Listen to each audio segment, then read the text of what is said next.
Kristiina Hanseni loomingut vaadates mul millegipärast tuleb selline sõna nagu naiselik. See sõna võiks olla huumor. Alice Imedemaal. Kommunikatsiooni nihe. Kristiina Hanseniga, ma arvan, ma puutusin esimest korda kokku siis, kui ma õppisin IDK-s. Ja meil olid mingid ühised ained. Ja ma nagu mäletan seda, et võib-olla see on mingi pseudomälestus, aga ma nagu mäletan seda, et eks ole, ta on Saaremaalt või Kuressaarest lausa. Et ta nagu tegeles sihukese asjaga, et ta käis oma vanades kodudes, kus ta kunagi elanud oli. Ja nagu palus sisselaskmist ja siis nagu oli seal. Aga võib-olla see on mingi pseudomälestus, ma ei tea. Esimene mälestus ongi tegelikult ka seotud Kristiina siis loominguga. Et see on märtsi projektiruumis toimunud näituse avamine, kus ma nagu kähku läbi käisin, ma mäletan, ja mis mulle jäi meelde. Ma siis teda isiklikult ei tundnud veel ja teadsin, et üks nagu Eesti kunstnik koostöös ühe Norra kunstnikuga, kes kelleks oli siis Oonund Versto ja siis nende koostöönäitus tundus intrigeeriv. Ja siis oligi see olukord, kus mul oli tõesti hea meel näha võib-olla Eesti kontekstis niisugust värsket fotot. Näituse nimi oli So Long Fat Chance, mis siis oli ühtlasi ka ühe töönimi. Minu meelest nagu üks keskne teema on põgenemine, aga samas põgenemise mingil määral võimatus. Võiksin välja tuua tema koostöö kellegiga, kelle nime ma kahjuks ei mäleta, aga kus on kingad betoonis. Et tema tööd on suhteliselt palju konstrueeritud ning nad võtavad eri vorme, aga selles kõiges on sees mingil määral nagu leppimatus olemasolevaga, mis loob nagu enda keele.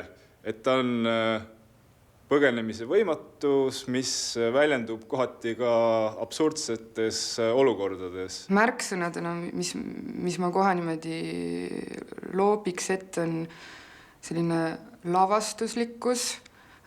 Seal on sees selline peenannus absurdi, mingi muinasjutulisus on seal sees. Ma arvan, et need ongi nüüd 3 kõige enam iseloomulikke tema töödes. Kuidagi mõjub nagu, ma ei tea, skandinaavialikult ka kogu see esitus. Näen väikest paralleeli Soome fotos toimuvaga, kus väga sageli tehakse lavastusi. Soome fotos kohati võib ta ka nagu läägeks minna, et nagu vahel on mingi muinasjutuline asi, mis on nagu tundub, et enam ei ole teemasid ja siis minnaksegi metsa. Aga Kristiina asjad on ka sageli kusagil nagu võsas tehtud. Aga see, et nagu metsa minek või võsa, see ei ole nagu väga tähenduslik, et see on nagu pigem taust. Ta on küll nagu äraminek, aga see äraminek tekitatakse selleks, et lavastada olukord. Kristiina oma tööde puhul alati hõlmab ka nagu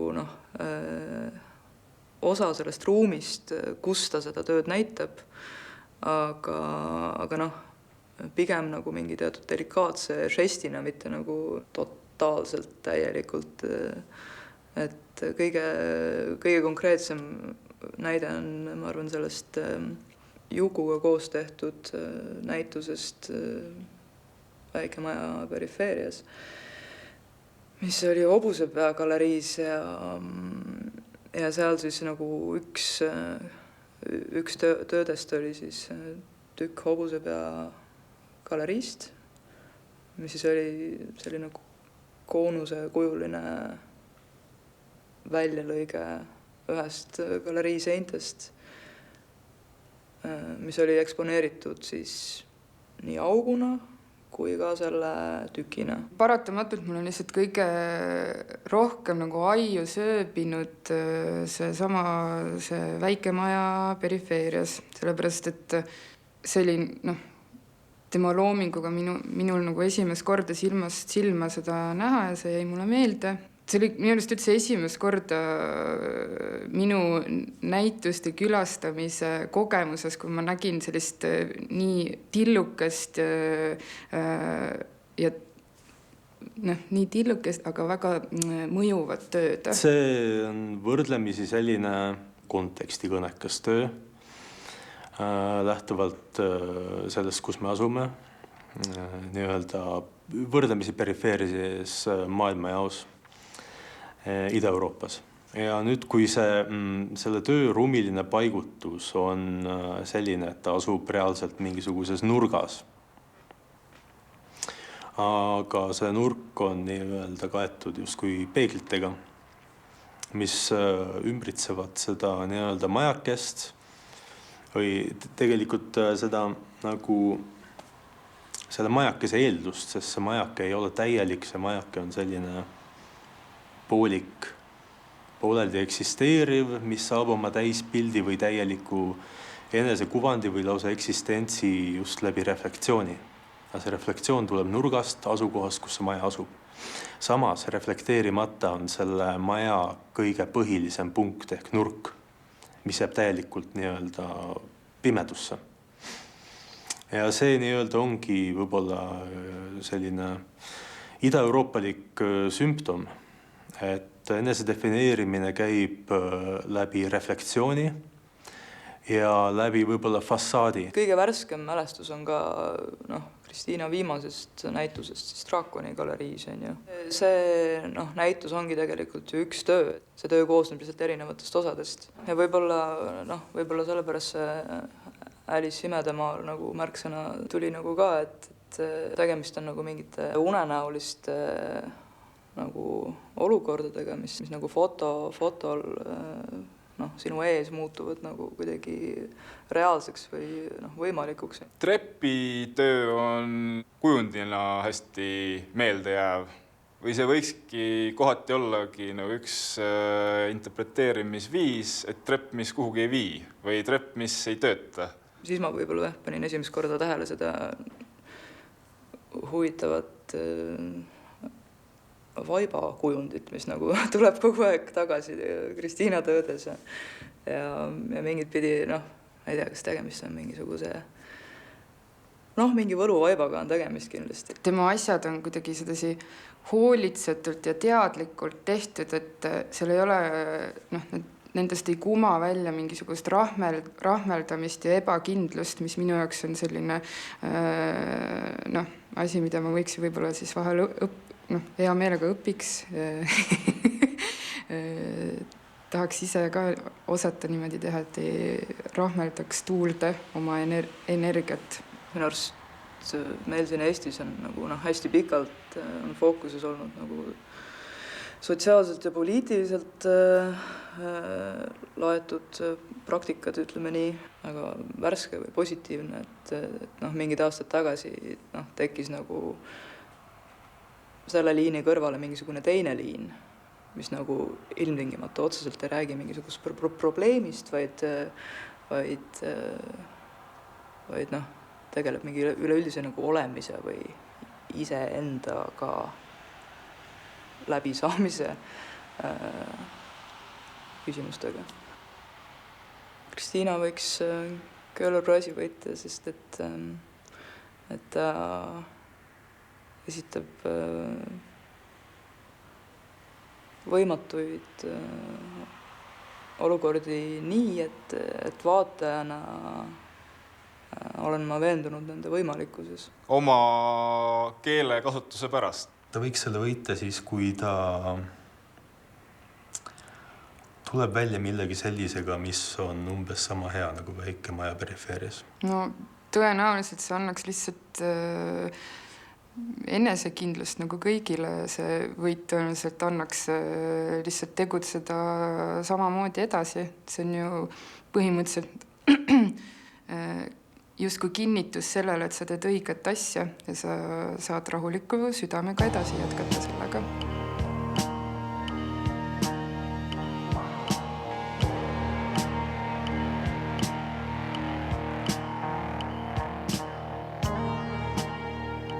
Editi sõna võiks olla materjali hullus. Entroopia.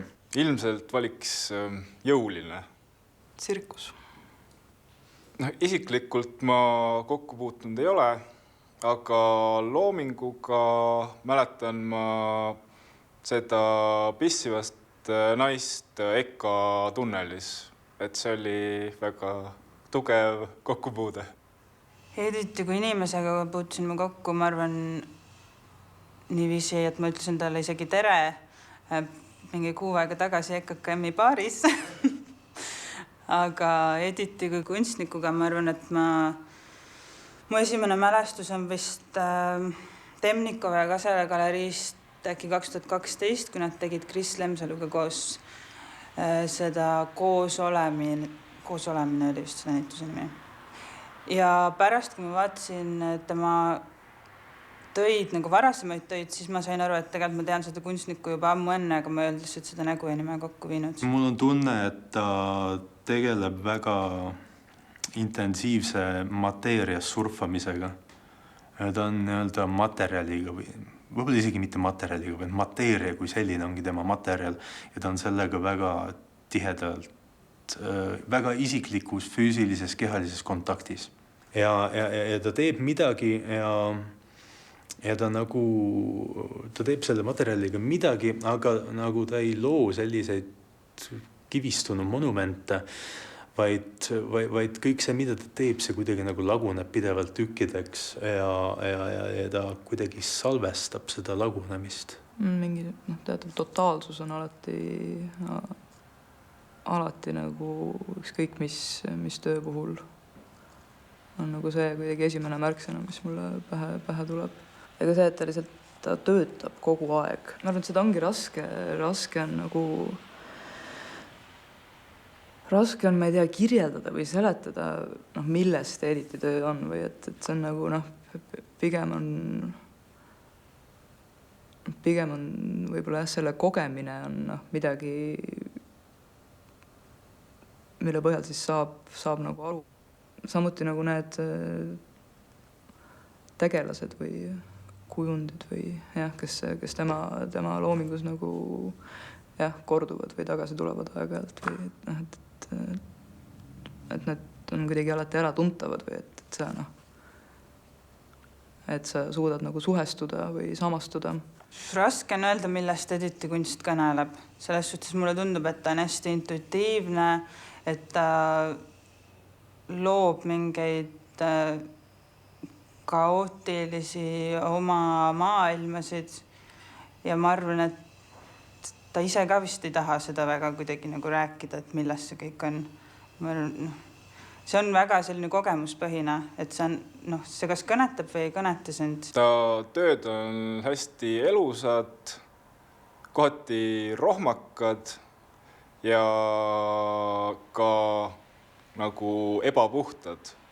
Ja see ebapuhtus on minu jaoks nagu tema puhul kõige huvitavam. Võib-olla mingi evolutsiooni teema. Et mateeria kujunemine, mateeria animeerimine ja võib-olla mateeria saamine loomaks. Mitte inimeseks, vaid just nimelt loomaks läbi just selle idee, et loomalikkust üldiselt seostatakse kehalikkusega, kehalisusega. Ja mul on tunne, et mateeria on rohkem seotud just inimese sellise kehalise küljega, loomulikult, mis tõttu sealt need loomad ka tulevad, ma arvan, kergemini. Tema lemmikteemad on loomad ja draamad, on ju. Et mingis mõttes need on kõik mingid draamad või et ta ongi nagu mingid dramaturg ja mingi lavastaja mingis mõttes, aga ta loobki väga selliseid abstraktseid situatsioon või hästi abstraktseid kujundeid ja tema töid ei saa minu arvates lahti ka võtta või nad toimivad ka ainult, kogu see näituse komplekt toimib ainult nagu üks tükk, et sa ei saa seda kuidagi lahti arutada või hakata rääkima nüüd sellest dinosaurusest seal Hobusepea galeriis üksinda. Dinosaurus on olemas seal ainult nagu koos selle alumise korrusega ja koos selle morsiga, mida ta suust pritsib või koos selle kontekstiga. Ma ei oskagi eraldi teosed võib-olla välja tuua, äkki tema looming ei seisnegi nii-öelda väga mingites eristatavates teostes, vaid see on nagu mingi tsükkel. Mingi selline pidev tegevustsükkel, mis tal on käsil. Kõige rohkem ma arvan, et mulle ongi meeldinud kõik need draamad. See draama on sinu peas 1, 2 ja 3. Ma ei tea, mis järjekorras need numbrid täpselt käivad. Kõik need 3 mingis mõttes toimivadki minu jaoks nagu ka jällegi ühtsena, et nad töötavad üksteisega kaasa kuidagi, et sa hakkad nendest koos mõtlema. Aga ka eraldi need näitused on minust kõik väga tugevad. Jah, et see oli esimene kogemus ja väga nagu füüsiline ja jõuline kogemus. Galeriiruumi sisse astudes sa oled nagu üks väga paljudest nagu kummitustest ühtäkki. See ruumi totaalne hõivamine seal nagu nende selle korduva tegelasega siis ütleme nii, et see oli nagu väga muljetavaldav. Siis see vastandus nagu 2 ruumi vahel ka, et kuidas nagu esimene ruum on nii orgaaniline ja nii ma ei teagi, võib-olla kõnetab kuidagi alateadvust või jah, ja siis teine ruum on nagu väga konkreetne. Need linadega kaetud väikesed kummitusnaised või kuidas neid nimetama peaks, koos nende sünnipäeva lilledega, kuivanud lilledega, need räägivad kindlasti sellest kunstniku enda mingitest painajatest või mingitest hirmudest seoses ka kunstniku olemisega või võib-olla naine olemisega. Aga seal on ka kindlasti mingisugune huumor sees, mis mulle võib-olla meeldib nende tööde juures. Et nad kõik on mingil tasandil nagu ka naljakad. Kui mõelda pealkirja peale draama on sinu peas, siis siin on nagu tähtis see, et draama ei ole mitte tema peas, vaid nagu sinu peas. See tähendab, et otseselt ei räägita iseendast, vaid see on nagu esitletud vaatajale.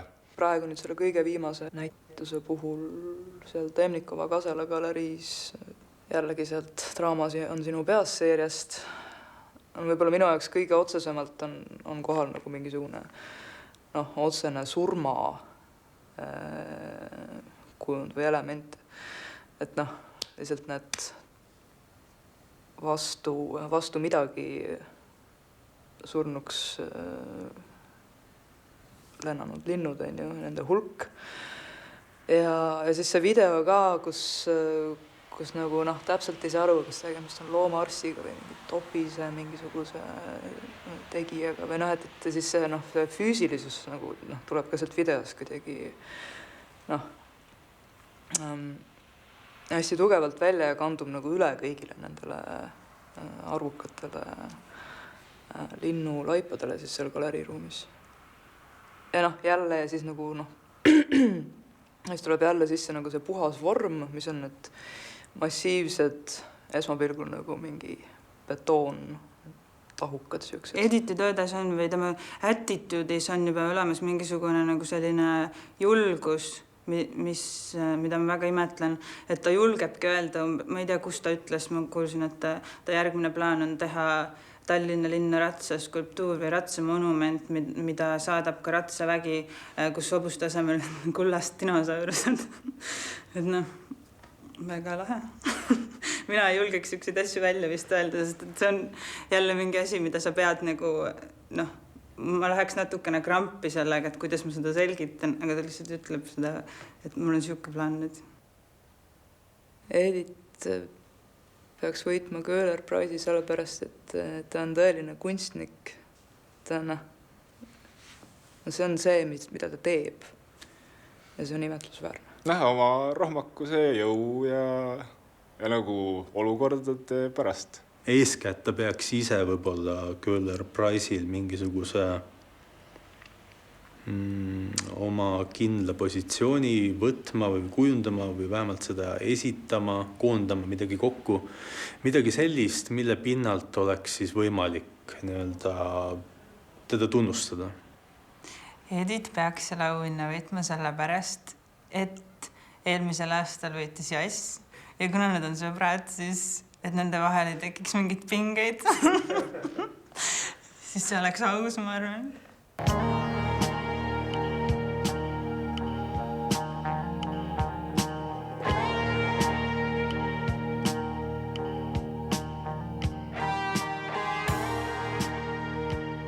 Taneli sõna on Ida-Euroopa. Ida. Loetud. Ida-Euroopa. Tanelit mäletan Soo galerii näitusest koos Maria Aderiga 2009 vist, kus tema oli minu arvates nende tekstide autor, mis olid Maria maalidel. Siis ta nimi oli veel Chanel Dior.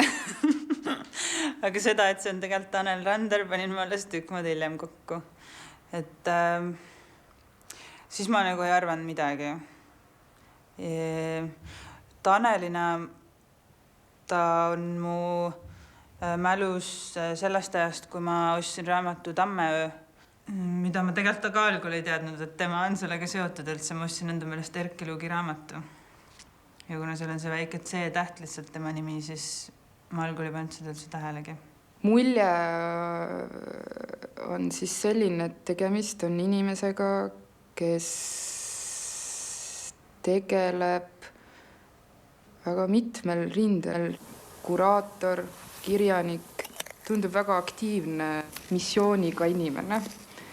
Ja oma kunstis ta ei tee nagu selle tarbimist kindlasti mitte lihtsaks. See nõuab süvenemist.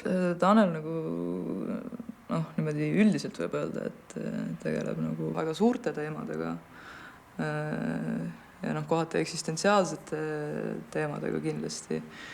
Üsnagi nagu fokusseeritult siis nagu, ma ei teagi, Ida-Euroopa kuidagi siis tähendusega nüüd tänapäeval. Küsimus on see, kas Ida-Euroopa enam eksisteerib põhimõtteliselt.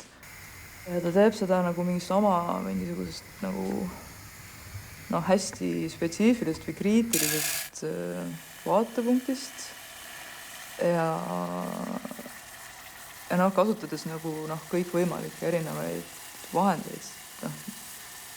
Mingis mõttes on Tanel mees nagu orkester. Tema puhul on nagu tähtis Ida-Euroopa piiritlemine ja tegelemine nende reaalsete kohtadega, kus siis nagu Ida-Euroopa on või kus on nagu Ida ja Lääne vaheline piir. As said Nikita Khrushchev, Soviet Union was squeezing the balls of the West by surrounding the Western Berlin. So after the collapse, the freedom of Western testicles became the narrative that all East European countries have to repeat to stay in picture. The whole East European discourse that is based on the fall of the wall is the Western way of thinking. Keeleviis, mis ta nagu kunstis kasutab, võikski pretendeerida ehk siis nagu Ida-Euroopa keeleviisile või nagu mingil määral nii-öelda lääne keeleviisist, et tal nagu loodud teatud vorm, milles on nagu kohmakust, veidi nagu imelikkust ja sageli on ta ise nagu töid peale lugenud, mis on nagu eesti keel ja inglise keel. Mis on nagu väga kohaldama töödes on see lo-fi esteetika. Aga ma arvan, et seda just nimelt saabki nimetada esteetikaks, kuna see ei ole nagu ka kindlasti lihtsalt see, et teda lihtsalt umbes ei huvita, vaid ikkagi nagu ma arvan, et nagu sa ütled, et see on nagu teadlik valik ja eriti nagu Taneli puhul, kellel on nagu tohutu teadmiste pagas põhimõtteliselt ja ta teab, ma hetkekski ei kahtle, et ta nagu teab täpselt, mida ta teeb. Ma pean ütlema, et minu jaoks ta ongi huvitavam võib-olla kirjanikuna kui kunstnikuna. Et mul on taga võib-olla see probleem natuke, et ma ei tea, kas see on tegelikult probleem, see ei ole ilmselt probleem, aga et kuidagi alati ta tekst nagu saab rohkem tähelepanu kui see kunstiteos seal juures. Et välja arvatud muidugi näiteks see 10x10 meetrit aktsioon Kiasmas, kus see tekst ja aktsioon ise olid väga võrdsed. Ta oli nii kummaline selles mõttes, et just need naised, kes nüüd veeretasid neid raskeid kände, siis seal oli kõik hästi palju sellist mingit niisugust bürokraatiaga seotud mingit absurdseid olukordi, kuidas need neid katkestati seal poole pealt, neil ei lastud lõpuni viia ja kuidas siis Tanel seal luges ette neid manifeste või mida ta seal luges ja siis oli jube naljakas mulle ausalt öeldes vaadata. Kiasma, as the hosting institution for this event, is free to interpret, use or archive the embodiment of Estonian labor. Current statement is addressed to Finnish and Estonian societies, and whoever agrees with us and wants to contribute is welcome to help us roll the logs here and now in Kiasma. Thank you. Et seal säilib see Ida-Euroopa probleemistik ikkagi, aga seal on olemas siiski ka see mingi pildiline poetilisus. Et kui ta neid see kändude veeretamine nende Eesti kunstnike poolt seal Helsingi muuseumis on nii tugev juba pildiliselt. Kõige tugevamalt on mulle mõjunud need, kus ta nagu ise tegelasena kaadris on. Ja nagu kartulitööd, mis ongi nagu kohmakad ja imelikud, aga nagu, et kartulist rääkida, või tegelikult ei räägita kartulist, vaid nagu on valitud nagu, mulle tundub, et nagu õige vorm. Lapsena käisin ma sellel põllul kartuleid võtmas.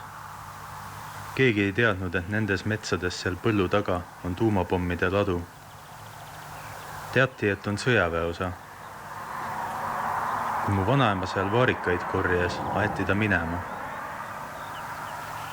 Ja mina seisin seal keset põldu, kartul käes ja arvasin, et lääneriikide inimesed oskavad hinnata Eesti looduslähedast eluviisi.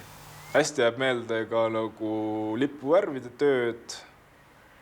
Kohati nagu tahaks öelda, et liiga lihtne, aga samas nagu meelde jääb, midagi teeb, nii et nagu midagi on saavutatud. Artišokil oli tal installatsioon nimega Dwarf Nahosten, mis koosnes siis 2 videoprojektsioonist ja siis ühest objektist, milleks oli siis siuke väike aiapäkapikku meenutav metallist võib-olla või siuke läikiv kujukene. Ja vaadates seda tööd ja pärast lugedes seda pealkirja, et siis nagu see pealkiri lõi nagu konteksti sellele tööle. Vaatasin, et see on naljakas ja nii edasi, aga siis seal on jälle see, et sinna tuleb juurde see tekst, kus ta ikkagi tegelikult nagu paneb sind sellisesse olukorda, et see võid seal oma ajus selle nalja näha nagu justkui, aga tegelikult tal on mingi tõsine teema seal käsil. Et jah, ta ikkagi suunab sind vaatajana tõsistele teemadele. Aga päkapikk oli, seisis ühe jõe kaldal kivi peal ja siis seda projektsiooni saatis teine video, mis koosnes tekstist, mis siis nagu andis meile teada, et kus kohas, mis jõega on tegu, kus kohas see koht on, mis oli Donau kaldal ja siis selle teksti põhjal Slovakkia, Austria piiril. Video sellest päkapikust kuidagi päädis sellega, et siis nagu kunstnik hakkas kaamera tagant seda kujukest pilduma kividega ja lõpuks õnnestus tal seda päkapikk sinna jõkke ära uputada. Ma iial ei ütleks seda, et see istu mulle, see on jälle selline asi, mis teeb vastupidi kogu asja mulle väga põnevaks, sellepärast, et läheb jälle selle süvenemisvõime peale, sellepärast et nii lihtne on nagu kõige peale niimoodi kõkutada ja näha igas asjas mingit imeda, mingit nalja nii-öelda välja ja ise nagu mõelda, et see on lihtsam, mulle tundub, et ja selle võrra mulle tundub just põnev mingi tõsidus, selline ikka kohe selline ma isegi kasutaks sõna fanaatiline tõsidus. Tema see tohutu töömaht, mis on tema projektide taga ja mis on ka tegelikult on nagu see on ka nagu osaliselt nagu ideoloogia või eksisteerimisviis ja see on nagu ka nagu selle nurga alt on see nii totaalne ja ma arvan, et see nagu lihtsalt väärib seda auhinda. Tanel peaks selle preemia võitma selle pärast, et mulle tundub, et see on juba tavaks saanud, et kui tartlased Köhler Prize'il osalevad, siis nad võidavad ka selle. No oma nagu läbimõeldud ja mahuka programmi pärast. Tanel võiks võita selle pärast, et ta saaks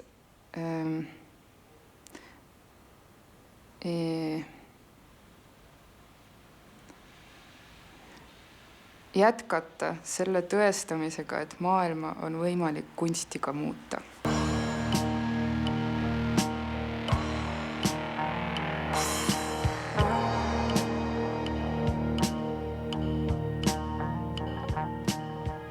Anu sõna on võib-olla ruumitaju. Füüsika. Ruumitaju. Anu Vahtra sõna on ruum. Esimene töö, mida ma Anult nägin, oli see seinatapeet sellest samast ruumist, kus see sein oli, mille ta oli teinud siis Amsterdamis. Ja pärast ta tegi seda sama ka Hobuse peas, mis oli vist veel mõnusam. Kuna seda ma nägin laivis, siis see mõjubki teistmoodi. Aga sealt saati kuidagi on mind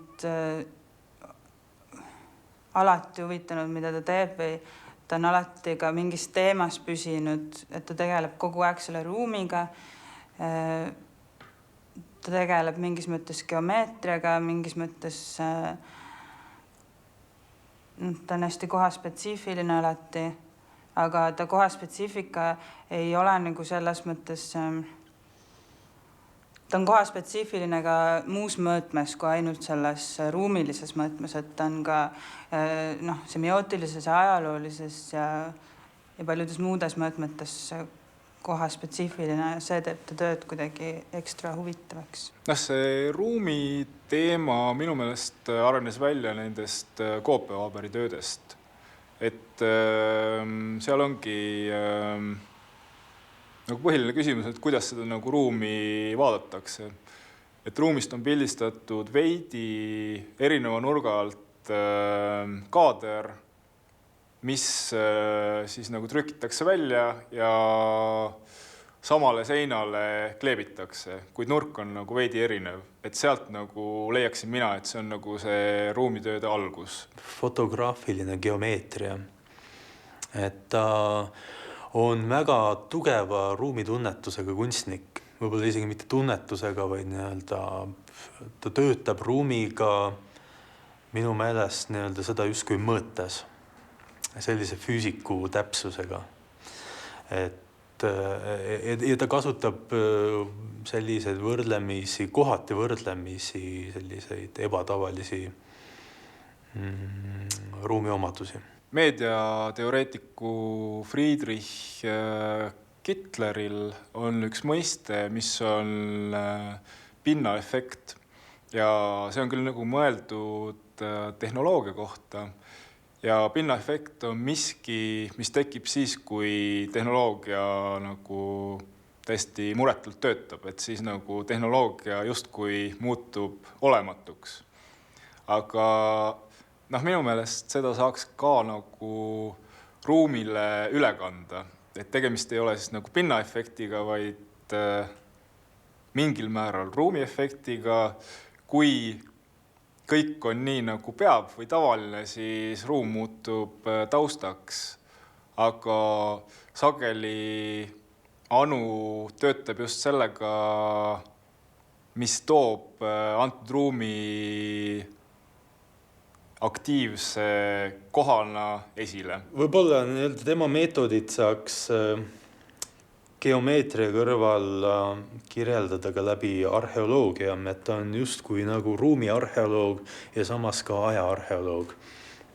Et see selline aegruumiline mateeria on nagu tema selline tööpõld. Paljud, kes tema töid teavad kohe seda estakaaditööd, seda 17,9 kraadi, kus ta asetab samamoodi sellise ruumilise tasapindse ühel ajal foto siis sellisesse viltusesse ruumi ja sunnib vaatajat minema selles ruumis nagu mööda seda kaldteed selle foto taha, et seda näha, sest et ta on nagu valetpidi seal. EKKM-i töö puhul selles kaldega ruumis kohati tekkis selline tunne, nagu see ruum oleks selle töö omadus. Ehk siis see ajalugu või tähenduslik kultuuriline külg tuleb temast puhtalt ja temasse satub see sealt samast ruumist, selline sirkulatsioon. Ja see on hästi iseloomulik Anule, et ta kunagi ei võta seda ruumi enda ümber kui mingisugust nagu antud asja, vaid ta alati paneb selle enda tööde heaks nagu tööle. Nüüd Tartu kunstimuuseumis Maria Arusu kureeritud selle arheoloogiafestivalil oli Anul väga hea tööde seeria. Eriti need talad, mis muuseumimaja püsti hoidsid. See on jälle hästi hea näide sellest ajaloo toomisest ka nagu sellesse koha spetsiifikasse, et ta ei ole justkui nagu lihtsalt selle ruumilises mõttes selle kohaga seotud, vaid ka ajaloolises mõttes, kuna Anu leidis selle postkaardi, kus 82. aastal vist renoveeriti seda maja ja siis seal olid need talad ja siis taastas need. Tartus, mis tal õnnestus teha selle kunstimuuseumi Viltuse majaga, oli tegelikult kultuuriliselt ja esmakordselt artikuleerida selle maja sellised arhitektuurilised ja keskkonnalised küljed. Nagu fenomenoloogid ütlevad, et asjade sisuline tuum on justkui teokarp ja fenomenoloogi ülesanne on see teokarp välja tuues, välja joonistuks, siis tal õnnestus selle Tartu Viltuse maja puhul see teokarp väga hästi välja tuua. Anu puhul on selge mu arust, et alati ta tööd algavad sellest ruumist, et ma ei kujutagi ette, kuidas ta saaks töötada nii, et ta lihtsalt teeb kusagil midagi, ei tea, kuhu ta seda teeb. Et ta ilmselt see käivitabki teda kõige rohkem vist see, kus ta nagu asub.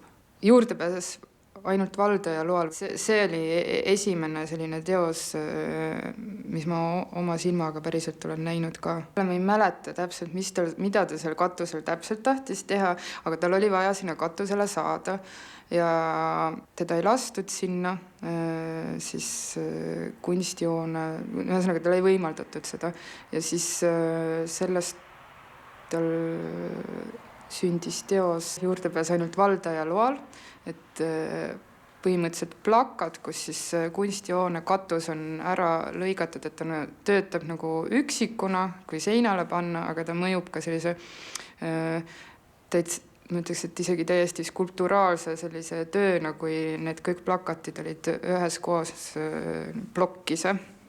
Siuke minimalistlik ilus töö. Huvitava mulje jätsid nagu need teosed, kus objekt ja objekti vari olid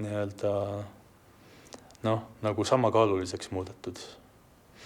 Et oli nagu sellise, jälle jäi selline füüsikalise mõõtmise mulje, et justkui visuaalsusel oleks oma kaal ja et seda kaalu oleks võimalik läbi mingite proportsioonide nagu timmida. No Anu peaks võitma selle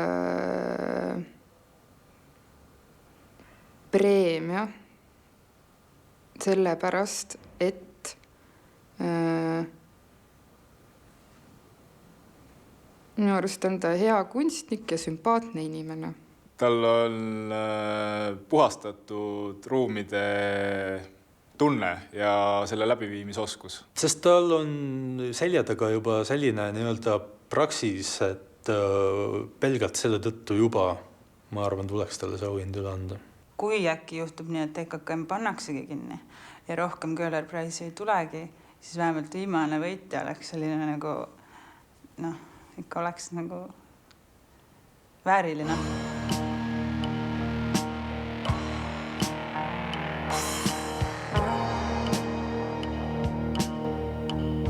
Ivari sõnaks ütleksin ma infotehnoloogia. IT.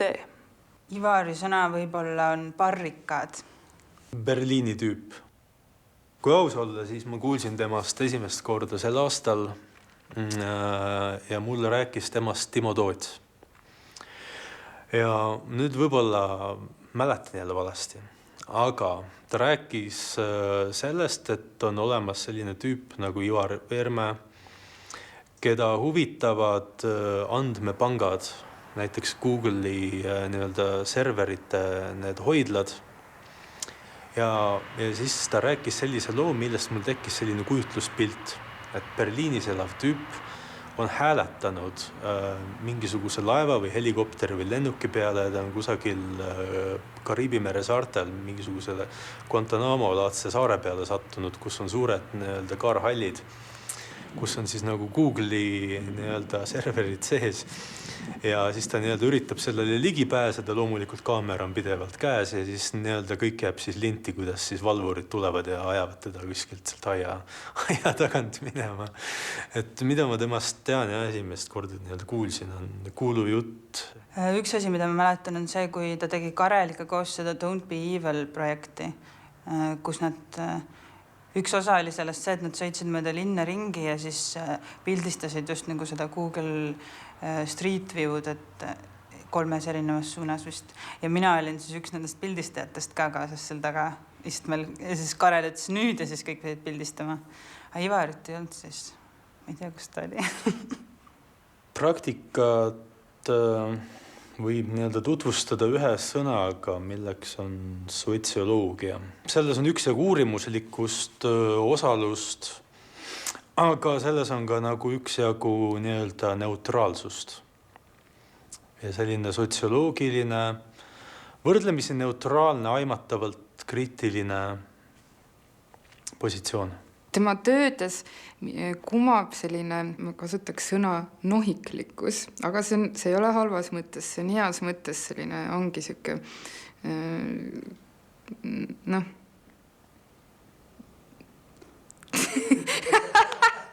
no on natuke siuke selline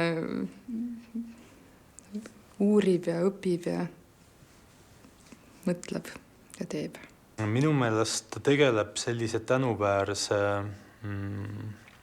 tööga, milleks on hilismodernsuse normaliseerimine.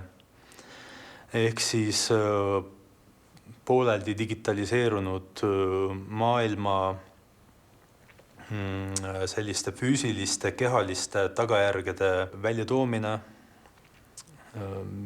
Milline on näiteks interneti reaalsuse tagajärg praegu siin füüsilises ruumis, tänaval, pargis, metsas, ükskõik kus?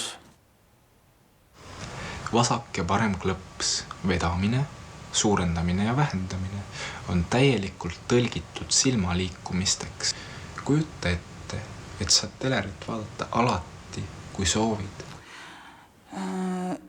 Mulle tundub, et ta vaatleb kuidagi tehnoloogia ja inimese suhet mingis mõttes. Ja seda, mismoodi see tehnoloogia pidev nagu pealetung mõjutab meid inimestena.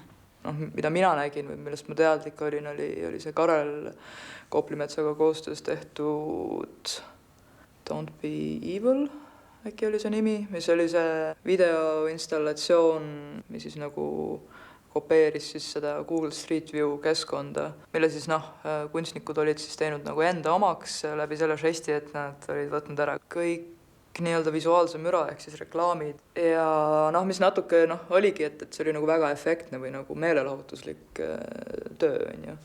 Ekstra asi või lisaboonus seal oli see, et siis millest ma täpselt võib-olla ei saanud aru või mis minu jaoks nagu vastandas kogu seda visuaalse müra ärakoristamist, siis anda inimesele või vaatajale nagu võimalus sinna siis nagu oma mingit müra peale tekitada, mis siis minu jaoks juba toob sisse mingi tänavakunsti ja grafiiti ja kogu selle maailma, mis vist tegelikult, ma ei tea, kas oli point. Näiteks väga huvitav oli see tema ettevõtmine, kus ta läks Berliinis erinevatesse poodidesse ja kohvikutesse ja asutustesse, millel olid, eks ole, sildid ja ta läks, küsis töötajat, mida see teie asutuse silt tähendab, miks teie juuksurisalongil on selline nimi, kust see nimi tuleb.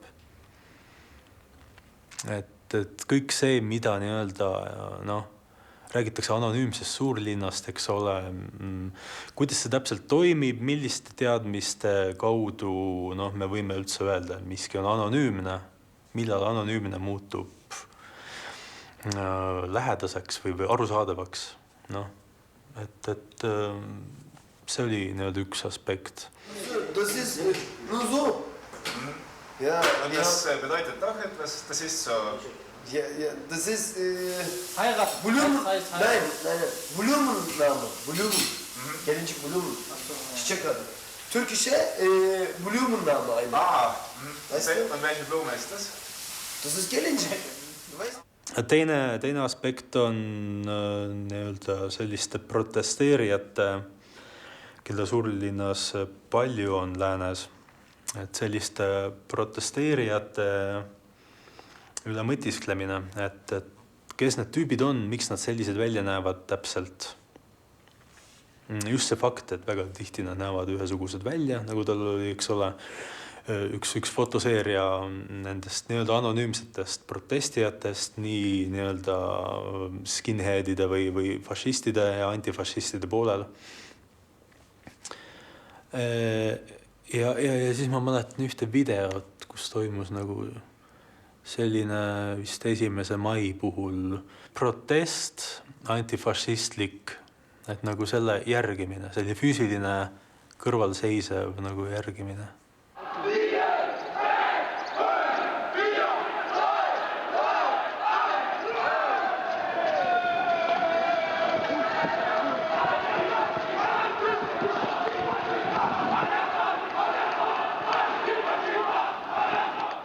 Et see on selliste asjadega tegeleb sotsioloog, keda huvitavad mingid sellised